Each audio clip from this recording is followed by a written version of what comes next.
They are continuing to doing this, and one of the most important thing, what they are doing for centuries, they want a weak man. Now especially this weak man is enemy for them. And that's why you also put one chapter of your documentary about this subject. Number 3, weak males. We are purposely drowning in a tsunami of highly repetitive weak male role modeling. From Peter Griffin on The Family Guy to Homer Simpson on The Simpsons, our society is being cleverly demasculinized using the very simple mind control tactics I've already reviewed in this film. Remember Howie Mandel and the 3 teenagers? Do you remember how only a few repetitions of the same image changed their behavior instantly, all outside their conscious awareness and without them knowing anything about what was really going on inside their nervous system? Now imagine tens of thousands of images and stories of weak males blasting out from the media every single year for decades on end. What do you think's going to happen to the behavior of the men in an audience after viewing only 100 of these beta male role modeling images? Don't worry, your social engineers already know the answer to that question, and that's exactly why our human farmers control absolutely everything we see and hear in all forms of media and even inside our government school curriculums as well, which they also fully control. Yeah, so you can't take over a society if strong men are there. This is well known in The Art of War. Your biggest problem is strong males that know their cosmic role. And the cosmic role is set in by the Creator. We're here to protect the female, the children, the seniors, the infirm, and the disabled. That's what we're here to do.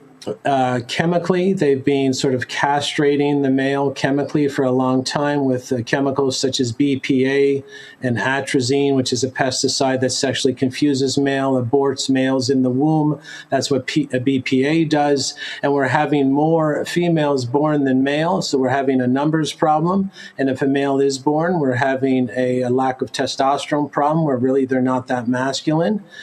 And there's basically a lot of repetitive content in the media which will give the emotional attention and the limelight and the rewards and the promotion to the weak male on the screen. And it's so repetitive, if you watch as a male, your subconscious will believe that that's the most acceptable behavior in your tribe. So you'll be a sexually confused male, you'll be weak, you'll be compliant, you'll be a people pleaser. When really men, to be honest with you, Andrea, we're meant to be sort of disposable pit bulls on a leash that are let loose to go fight very vicious battles with evil.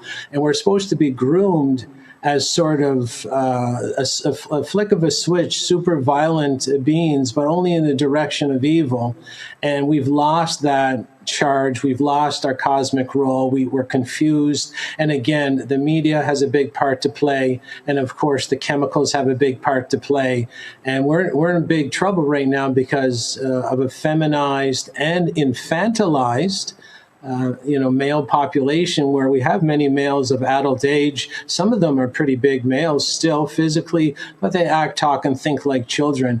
So again, are they born like that? No, they aren't. We're all born in the way we're designed to be, but with the chemical inundation and the mind control in media, again, if they can make 3 people kill someone live on camera in the Netflix special called The Push, brainwashing men to be feminine and infantilized is a walk in the park, really.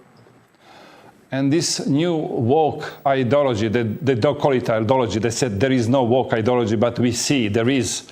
And they are telling us there is a male toxicity. That means if you act like a man, alpha male, then you are toxic.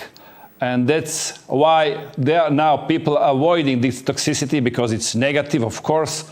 But for sure, that is one of tactics to make male weak. Yeah, they will discourage them and make them feel guilty or shame. And these guilt and shame tactics are some of the most powerful in all mind control modalities. Guilt and shame are invisible weapons. Like during COVID, if I told you, look, you have to do what you're told, or you'll kill someone's grandmother. It's designed to invoke guilt and shame because the ruling group in their manual of human farming, they know guilt and shame is some of the lowest vibration ever to be measured to come out of the human body. So it means you're weak on a spiritual or frequency level, and that can go a long way for me, the mind controller, to get you to do what you're told. So if I tell you you're a toxic male just because you're actually playing your male role sent here by the creator just to sort of be violent on command toward evil, not toward each other, not toward anybody else. But when evil encroaches, you're supposed to be taken off your leash and you're supposed to go defend the tribe from evil. I can guilt and shame you. I can make you like a werewolf, more like a lapdog sitting in the corner, sort of licking your own fur instead of doing what you're designed to do. So this group is very clever, less males. And then if whatever males are happen to be born, lower testosterone, and then the mind control takes care of the rest, where, today some of the greatest dreams of our men is to work for the government, work to be a police officer, work to be a military, to beat down their community, to enforce unjust laws, and to just roll with the punches and do as they're told. We all know the World War II story, just doing my job. People today, that's their dream. Like, this is where our males are. The dream is to beat up other males in the UFC, or to beat up the public as sort of officials for the government. And not everybody who works for the government is bad, but we have to understand that if you work for the government, your paycheck depends on government tyranny moving forward. So there's a mind control aspect called paycheck mind control. If you realize your pension and your paycheck depends on rolling over the general populace, you're very more likely to do it, because if the government ever loses, you lose your job. And people who are standing behind the curtain, they want weak male to rule the world.